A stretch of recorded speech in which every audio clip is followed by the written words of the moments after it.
Welcome to PS Tamil academy YouTube channel. இன்றைக்கி நீங்கள் தம்ப்நெயில்லே பார்த்துருப்பீங்க, ஆன்லைன் கிளாஸ் ஃப்ரீ அப்படின்னு. என்ன அப்படின்னா, நீங்கள் கேட்டுக்கொண்டதற்கெனங்க அந்த யூனிட் 9, 10 நியூ டாபிக் சிலபஸில் இருக்கக்கூடிய மெட்டீரியல்ஸ் ரெடி பண்ணிட்டோம். ஒரு சிலர் மெட்டீரியல் கேட்குற பொழுது என்ன அப்படின்னா, கிளாஸாக கொடுங்க, இல்லைன்னா டெஸ்ட் பேட்சாக கொடுங்க அப்படின்னு சொல்லி கேட்குறீங்க. அப்படி கேட்குற பொழுது சரி டெஸ்ட் பேட்சாக கொடுக்கலாம் அப்படின்னு சொல்லிட்டு இருந்தோம். ஒரு சிலர் ஃபோன் பண்ணுற போது எங்களை அதை படிக்க வச்சு கொடுத்துருங்க, எங்களுக்கு அந்த 2 யூனிட்டையும் படிக்க வைங்க அப்படின்னு சொல்கிறாங்க.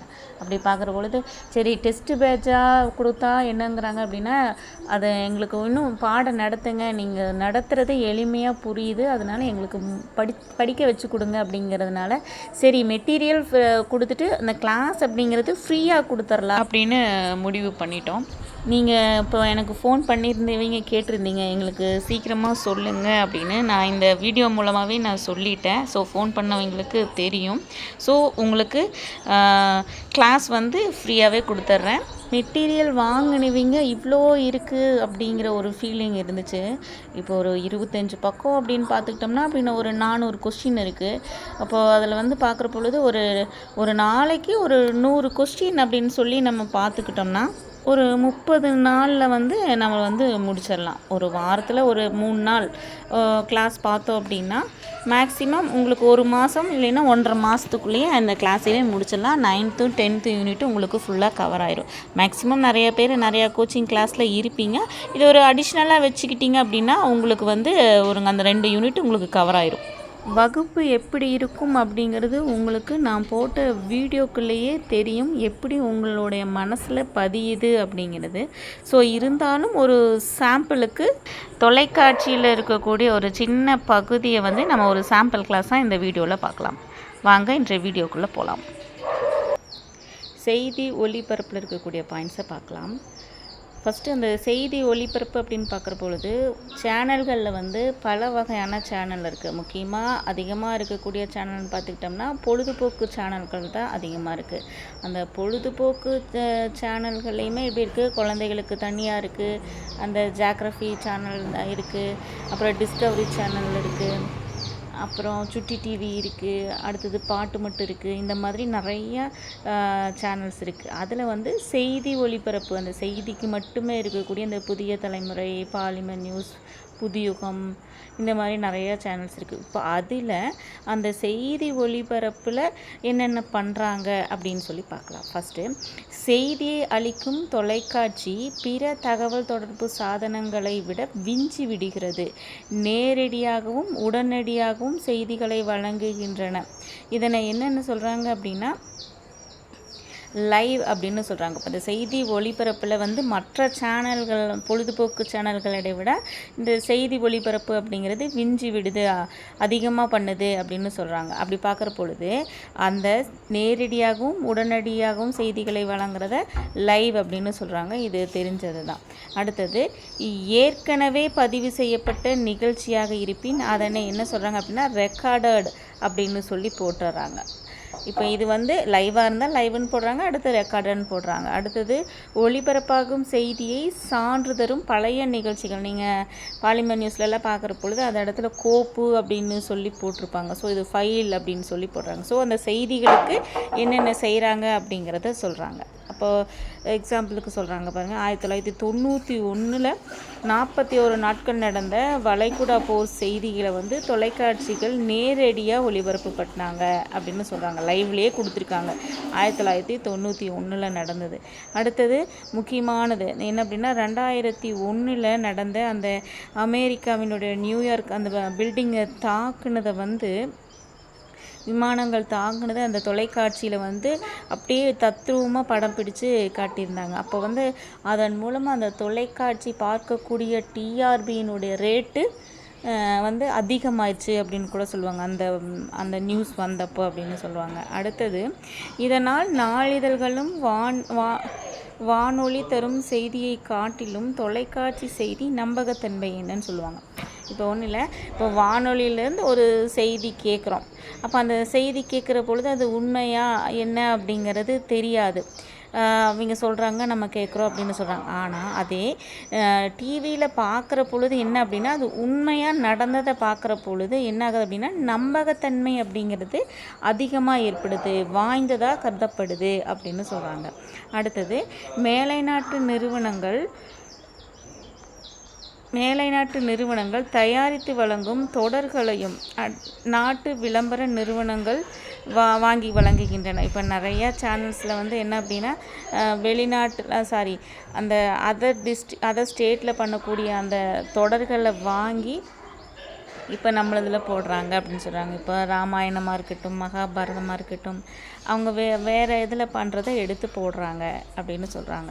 இப்போ பார்க்குற பொழுது செய்தியினுடைய ஒளிபரப்பினுடைய தன்மை பார்த்துட்டோம். அடுத்தது அந்த தொடர்களை வந்து வாங்கி போடுறத பார்த்தோம். அதில் பார்த்துக்கிட்டோம் அப்படின்னா, அந்த காலத்தில் வந்து இதை சொல்லுவாங்க, அந்த ஸ்பைடர்மேன் வந்ததை சொல்லுவாங்க. Spiderman, mastery of the university, தமிழில் அந்த மொழிமாற்றம் செய்யப்பட்டு என்ன பண்ணாங்கன்னா பாப்பாய் பையன்கள் அப்படின்னு சொல்லி, பாப்பாய் ஷோ அப்படின்னு சொல்லி போட்டதான் அந்த காலத்தில் நடந்த சொல்கிறாங்க. இப்போதைக்கு நம்ம பார்த்தா அந்த மகாபாரதம், ராமாயணம், பல தொடர்கள் இருக்குது. அடுத்தது, தொலைக்காட்சி உள்கட்டமைப்பு. தொலைக்காட்சியினுள்ள உள்கட்டமைப்பு எப்படிப்பட்டதாக இருக்குது அப்படின்னா, 3 வகையாக பிரிக்கிறாங்க.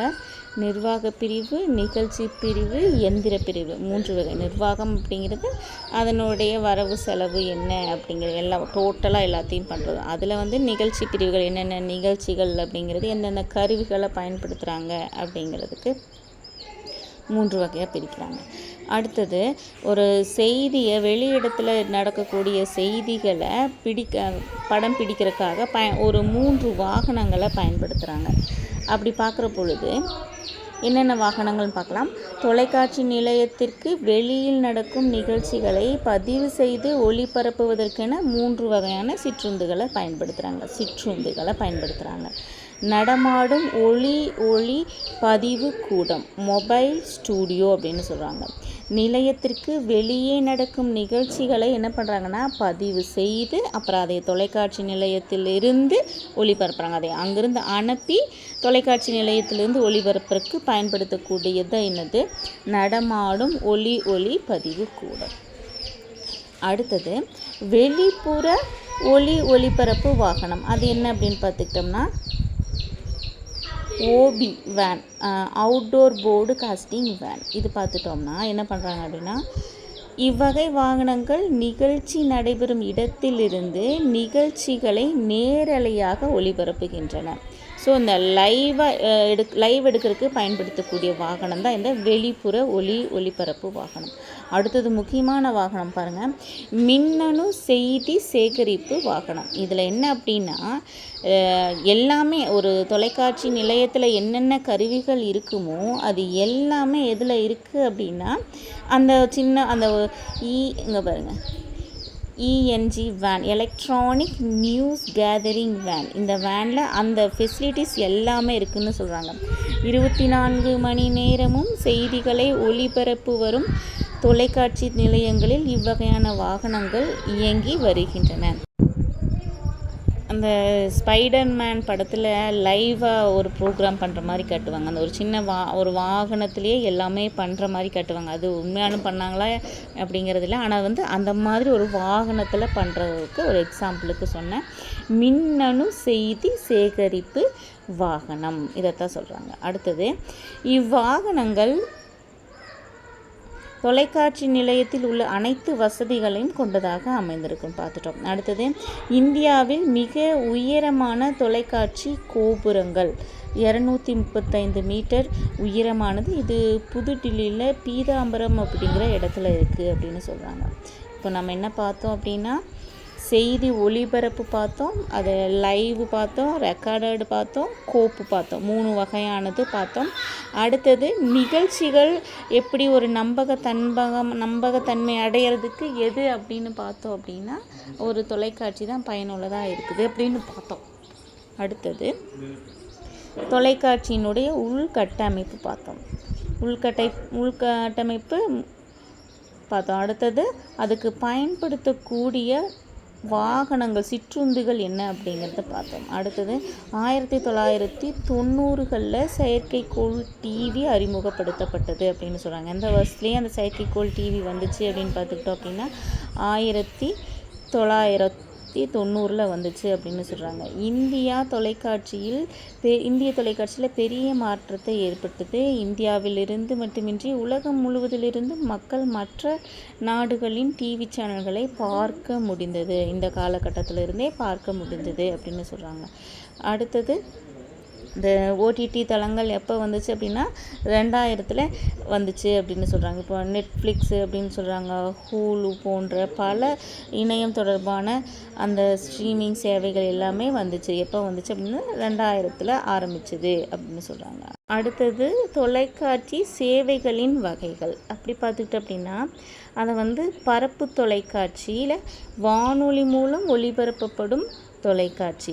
அடுத்தது கேபிள் டிவி வந்துச்சு. கேபிள் மூலம் தொலைக்காட்சி ஒளிபரப்பு. ஸோ அந்த வானொலி மூலமாக அப்போ வானொலியும் தொலைக்காட்சியும் ஒன்றிணைந்து தான் பிரசார் பாரதி அப்படிங்கிறது மூலமாக தான் என்ன பண்ணாங்க, ஒளிபரப்பு பண்ணிட்டு இருந்தாங்க. அந்த காலகட்டத்தை சொல்கிறாங்க, அப்போ இருந்த சேவை. அடுத்தது என்ன வந்துச்சு, கேபிள் டிவி வந்துச்சு. இப்போ என்ன வந்திருக்கு அப்படின்னா இணையம் மூலம் தொலைக்காட்சி இணையத்திலும் கிடைக்குது அப்படின்னு சொல்கிறாங்க.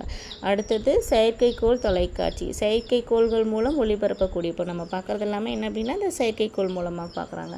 அடுத்தது அந்த சிசிடிவி மூலமாக பார்க்கக்கூடியது ஒன்று சொல்கிறாங்க. அடுத்தது ஹெச்டி டிவி உயர் வரையறை தொலைக்காட்சி. இந்த உயர் வரை தொலைக்காட்சி தான் என்ன அப்படின்னா இத்தனை அம்சங்களிலும் உயர்ந்த நிலையாக இருக்கக்கூடியது. இப்போது அந்த முறை தான் இருக்குது ஹெச்டி டிவி. உங்களுக்கு அந்த டிவிலேயே தெரியும். அடுத்தது சிஆர்டி கேத்தோட் ரே டியூப். இது அந்த காலத்தில் இருந்துச்சு. இப்போ அதெல்லாம் பயன்படுத்துறதில்லை அப்படின்னு சொல்கிறாங்க. இவை பருமனாகவும் கனமாகவும் இருந்தன. ஆனால் இப்போது பெரும்பாலும் வழக்கற்று போய்விட்டன அப்படின்னு சொல்கிறாங்க. ஸோ ஓகேங்களா. ஸோ இப்போ இன்றைக்கி என்ன பார்த்துருக்கோம் அப்படின்னா தொலைக்காட்சியினுடைய சேவைகள் பார்த்துருக்கோம். என்னென்ன சேவைகள் இருக்குது அப்படின்னு பார்த்தோம். அடுத்தது தொலைக்காட்சியினுடைய உள்கட்டமைப்பு எப்படி இருந்ததுன்னு பார்த்தோம். செய்தியினுடைய ஒளிபரப்பு எப்படி இருக்குதுன்னு பார்த்தோம். இப்போ உங்களுக்கு தொலைக்காட்சி அப்படின்னாவே தொலைக்காட்சியினுடைய உள்கட்டமைப்பு, சேவைகளின் அமைப்பு, இந்த நிர்வாக அமைப்பு, அந்த வாகனங்கள் அப்படிங்கிறது உங்களுடைய மனசில் பதிஞ்சிருக்கும். விருப்பப்படுறவங்க விரைந்து வாங்க, வின் பண்ணலாம். தேங்க்யூ.